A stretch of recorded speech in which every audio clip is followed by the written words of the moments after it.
my gosh.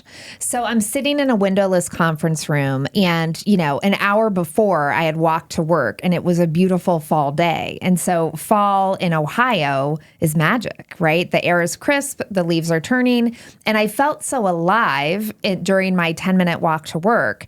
And I was like, gosh, it's so fun to be alive. And I love the fall. And then I was in this tiny, tiny room with no windows on a 4-hour conference call. And I was literally like, what the F am I doing here? And the topic was women's hair care products. It was like a shampoo client. And I don't know anything about hair and I don't really care about hair. You have great hair though, by the way, naturally. You. I appreciate it. Bitch. And I remember sitting there and I was like, I can't do this with my life. And it was a 4-hour conference call. And in the middle of it, we had a 10-minute break. And I stood up and I walked to my little cubicle and I turned out the light and I packed my bag. And then I was like, oh, I actually have to tell someone I'm leaving. And I just can't walk out the door. I kind of wish I would have done that. Yeah. Could you imagine? But I walked back into the conference room and I looked at my new boss and I said, I'm sorry, I can't do this with my life.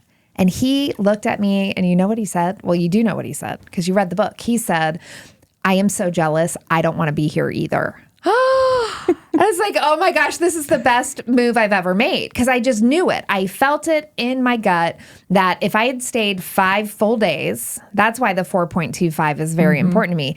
Had I made it through Friday afternoon, I would have showed up on Monday. But I was like, I have to get out of here right now. And I enjoyed the day. I remember when I left the office, I walked through Goodale Park back to my condo. And it was there that I saw a man dressed as a clown riding a unicycle on a Friday afternoon before lunch.